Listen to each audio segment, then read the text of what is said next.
Doctor Iqbal ने अपनी शायरी में क्या खूब कहा है, कर लेता हूं बर्दाश्त हर दर्द इसी आस के साथ कि खुदा नूर भी बरसाता है हर आजमाइश के साथ।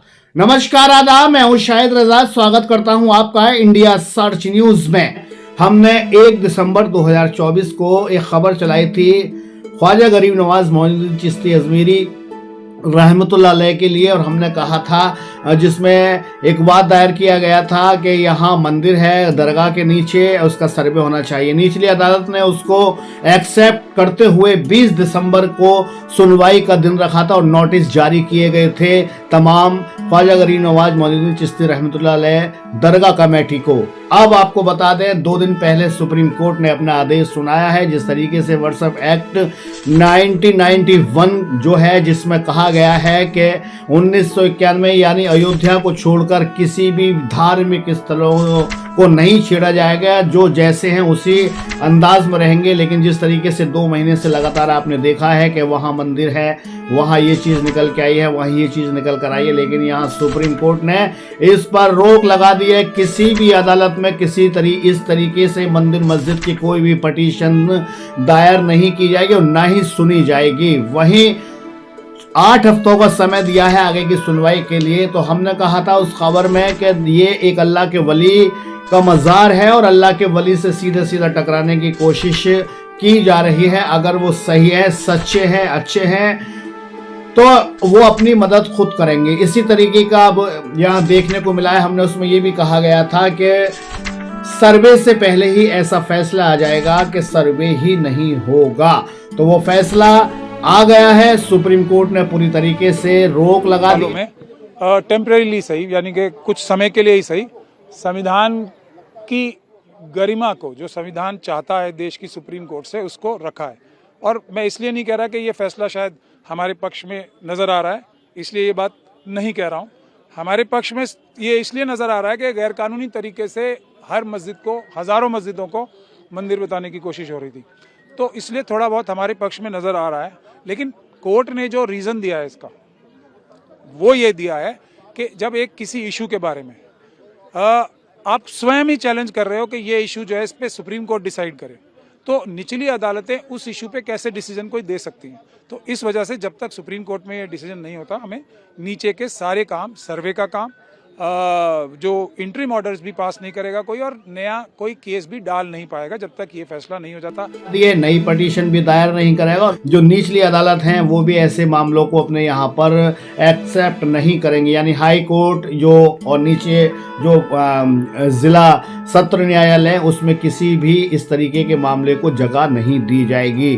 तो ये बहुत बड़ी बात है। हमने कहा था अल्लाह के रसूल मोहम्मद मुस्तफ़ा सल्लल्लाहु तआला अलैहि वसल्लम के ख्वाजा गरीब नवाज यानी अताए रसूल हैं, उनके ख़ानदान से पूरी तरीके से इनका लिंक है, शिजरा मिलता है उनसे पूरी तरीके से। इमाम जाफ़र रज़ी अल्लाह ताला अन्हु के घराने से, इमाम हुसैन, इमाम अली मकाम के घराने से हैं ख्वाजा गरीब नवाज मोइनुद्दीन चिश्ती रहमतुल्लाह अलैह, जो 800 साल से हिंदुस्तान की सरजमीन पर अपनी इंसानियत का लगातार पैगाम दे रहे हैं। और पूरी तरीके से यहाँ लोग दूर दूर से आते हैं अपनी दुआओं को लेकर के, उनके वसीले से अल्लाह ताला उनकी दुआओं को सुन ले। तो बता दें आपको, ये भी एक जिंदा करामाती समझिए कि किसी कार्रवाई को होते होते बीच में कार्रवाई रोक दी गई है, किसी तरीके का कोई सर्वे नहीं होगा।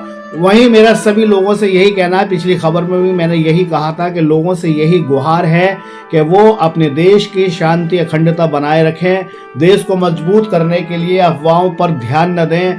ख्वाजा गरीब नवाज मोइनुद्दीन चिश्ती रहमतुल्लाह अलैह के दर का मामला था, उन्होंने अपने हिसाब से किस तरीके से रूहानी एतबार से अपना अल्लाह से दुआ की थी, और उस दुआओं का ये सबब है कि अब किसी तरीके का कोई सर्वे अमल में नहीं लाया जाएगा।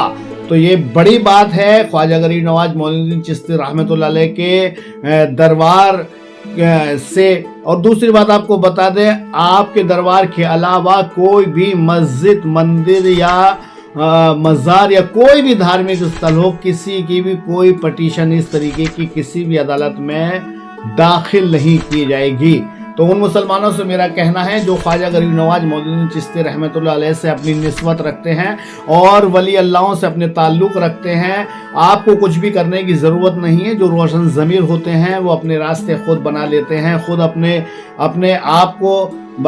आप को महफूज रखने के लिए अल्लाह उनकी मदद करता है। जैसे मैंने पिछली बार कहा था, अला इन्ना औलिया अल्लाह ला खौफुन अलैहिम वला हुम यहज़नून, अल्लाह के वलियों को न खौफ है, न गम है, न फिक्र है, वो अपने कब्रों में आज भी आराम फरमा रहे हैं।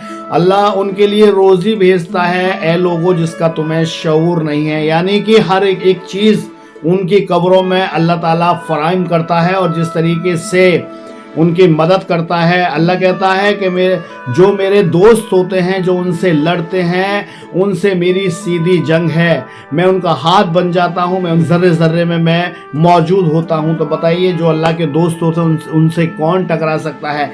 दुनिया में जितने भी पीर पैगंबर औलिया अवतार आए हैं, हिंदू धर्म में कह लीजिए जिससे देवी देवता आए हैं, वो सब एक मोहब्बत का पैगाम लेके आए थे। लेकिन हम जैसे इंसानों ने जिस तरीके से भेदभाव पैदा किया है, हम लोगों में भी है, मुस्लिम लोगों में भी है, हिंदू लोगों में भी है, और भी बहुत सारे हैं कि किस तरीके से आज नफरतों का बाजार गर्म हो रहा है। वो कहते हैं कि हमारी मस्जिद तोड़ दी जा रही है, वो कहते हैं कि यहाँ पहले मंदिर था। यानी जो दिल है, जो दिल एक मंदिर होता है जिसमें खुदा वास करता है, भगवान ईश्वर गॉड दिलों में रहता है, वहाँ कोई झांकने की कोशिश नहीं कर रहा है। किस तरीके से लोग परेशान हैं। अल्लाह ने साहिब निसाब लोगों को बनाया है, लेकिन उनकी मदद करने के लिए कोई तैयार नहीं है।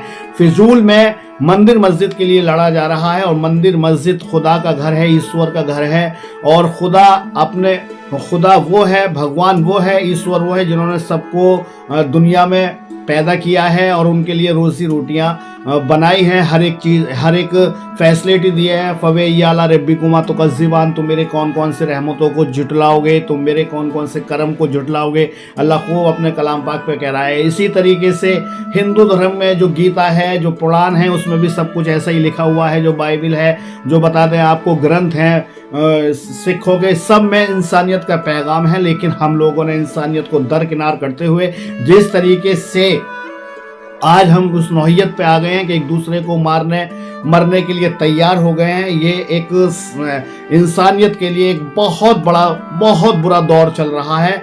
यहाँ हम लोगों को फिर से उसी पटरी पे आने की ज़रूरत है। कहते हैं इस जग में तेरा ऐसा पुख्ता ईमान हो, तुझ पे रहे ये गीता और तुझ पर कुरान हो, शाहिद तेरे चेहरे पे फिर लौटेगी हंसी, हो ऐसी ज़िंदगी। जी हाँ, एक दूसरे के मज़हब की हम इज़्ज़त करें, एक दूसरे के धर्म की हम रिस्पेक्ट करें, एक दूसरे के रिलीजन की हम रिस्पेक्ट करते रहें, तभी इंसानियत का जो मुरझाया हुआ फूल है वो दोबारा से कोमल हो सकता है। इन्हीं सब बातों के साथ आपसे विदा चाहता हूँ। फिर अगली खबर के साथ और नई खबरों के साथ हाजिर होऊंगा। मुझे दीजिए इजाज़त और आप देखते रहिएगा अपना पसंदीदा चैनल इंडिया सर्च न्यूज़। नमस्कार।